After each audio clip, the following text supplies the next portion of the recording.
네, 반갑습니다. 네, 오늘도 만나 우리 마태복음 17장을 함께 나눴으면 좋겠습니다. 우리 17장을 읽고 이 영상을 시청해 주시면 더 풍성한 은혜가 있을 것입니다. 이 마태복음 17장의 초반 부분을 보시면요, 변화산의 기적이 등장합니다. 그 예수님께서 높은 산에 올라가셨다라고 오늘 본문이 표현하고 있는데요.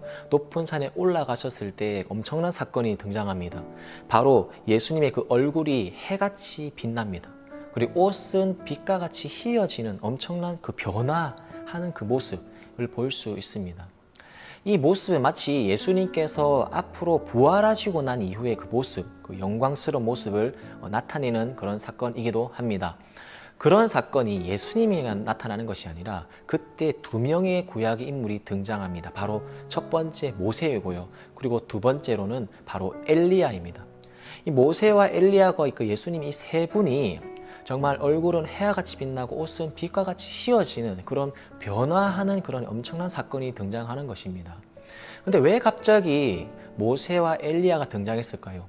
이 모세는 율법을 대표하는 선지자입니다. 율법을 받았잖아요, 모세가. 그리고 엘리야는 선지자들 대표하는 선지자입니다. 이 두 인물이 등장한 것은요, 율법의 그 예언, 그리고 선지서에 있던 그 예언이 무엇이죠? 메시아가 이 땅에 오신다는 그 예언이잖아요. 이 두 인물은 마치 증인처럼 출석하여서요, 그 예수님이 앞으로 이루실 그 메시아 사역을 축하하며 그리고 증언하는 그 자리에 나아온 것입니다. 근데 그 모습을 보고 이 베드로는요, 너무 좋아서 정말 촌맛셋을 짓고 정말 이곳에 살자라고 이야기합니다. 마치 베드로는 그 모습이 그 하나님 나라가 도래한 것처럼 임하연 것처럼 느껴졌을 것입니다. 그렇기 때문에 그런 고백을 한 것이죠. 그런 엄청난 사건이 끝나고 나서 예수님께서는 내려오셔서 이때 있었던 세 제자 베드로와 야고보와 요한에게 이 사건의 이 역사에 대해서 아무 말도 하지 마라, 알리지 마라 라고 입단속시키는 것을 볼 수 있습니다. 그런 변화산의 기적을 경험하고 땅에서 내려오는데요, 이 세 제자 말고 12제자니까 나머지 9제자가 있잖아요. 이 9제자가 이 정말 귀신 들려서 그냥 간질로 고생하여서 불에도 넘어지고 물에도 넘어지는 이 병자를 고치지 못하는 사건을 예수님이 보게 되십니다. 그러고 나니까 예수님이 이렇게 이야기합니다. 정말 믿음이 없고 패역한 세대요 라고 질책합니다. 왜 믿음이 없느냐 라고 이야기하시는 것입니다. 정말 겨자씨, 이 자그마한 눈에 보이지 않는 그 자그마한 믿음이 있다면 산도 옮길 것인데 너희가 이 자그마한 믿음이 없기 때문에 이 병자를 고치지 못한다라고 믿음이 없고 패역한 세대라고 질책하는 것을 볼 수 있습니다. 그러고 난 이후로 마지막 사건 등장합니다. 예수님께서 가버나움에 이르셔서 성전에 가시는데요, 성전에 있는 그 성전세를 받는 사람이요, 베드로에게 이렇게 이야기합니다. 예수님께서 성전세를 내지 않았다라고 이렇게 핀잔하며 이렇게 그렇게 도발하는 것을 볼 수 있습니다. 이 당시에 정말 20세 남자는요, 성전세를 내어야 했습니다. 이 반세겔입니다. 반세겔. 이 반세겔을 꼭 내어야 했는데요, 꼭 굳이 강요는 아니지만 이 성전세를 내는 사람들은 성전 주위에 있으면 성전세를 내라고 이렇게 이야기합니다. 이 AD 66년에서 70년 사이에 이 성전세가 너무 많이 거친 거예요. 그래서 이 성전세를 어디 쓸까 몰라 막 고민하다가 나중에는 성전세를 가지고 금으로 만든 그 포도송이를 만들었다고 합니다.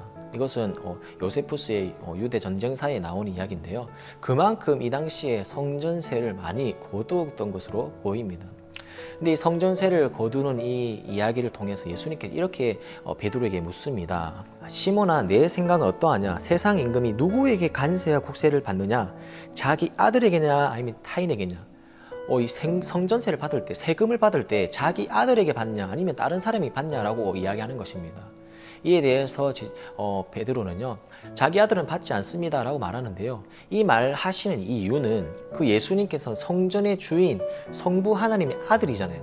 아들이기 때문에 성전세를 낼 필요가 없습니다. 그리고 그 예수님 자체가 참된 성전이십니다. 그렇기 때문에 낼 필요가 없다는 것을 말씀해주고 있는 것입니다. 그런데 예수님이 내지 않은 것이 아니라 참 지혜롭게 이렇게 대처하십니다. 베드로에게 낚시를 해보아라. 그 낚시를 했을 때 올라오는 물고기 안에 한 세겔이 있을 것이다. 그 한 세겔 가지고 너와 나의 성전세를 내어라 라고 말씀하는 것을 볼 수 있습니다. 왜 이렇게 낼 필요가 없는데 예수님께서 이 성전세를 내셨을까요? 이 예수님께서 이렇게 내신 이유는 세금 거두는 자들이 그 반감을 가지고 그 반감 때문에 예수님의 복음 전파를 막지 않도록 하기 위해서 예수님께 지혜롭게 이렇게 하시는 것을 볼 수 있습니다. 성전세를 낼 필요가 없었지만 아이러니하게 예수님께서는 성전세를 내신 모습을 오늘 마지막 본문을 통해서 볼 수 있었습니다. 우리 마태복음 17장을 통해서 우리 한 가지 사건에 한번 생각해 보았으면 좋겠는데요. 마지막 사건입니다. 예수님 이 마지막 사건은요, 정말 그 인간의 필요를 채우시는 그 참된 성전이신 그 예수님의 필요를 채우시는 모습을 볼 수 있습니다. 우리가 예수님이 거하시는 참된 성전인 우리도 우리의 필요를 성부 하나님께서 채우실 것이라는 것을 믿었으면 좋겠습니다. 그래서 오늘 하루 하나님 나의 필요가 이러이러합니다. 이런 필요를 채워 주시옵소서.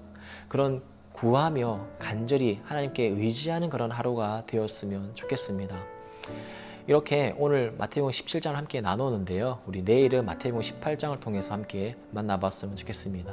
네, 오늘 하루 우리의 필요를 채우시는 그 하느님의 손길을 경험하는 하루가 되었으면 좋겠습니다. 지금까지 오늘도 만나요 최민철 강도사였습니다.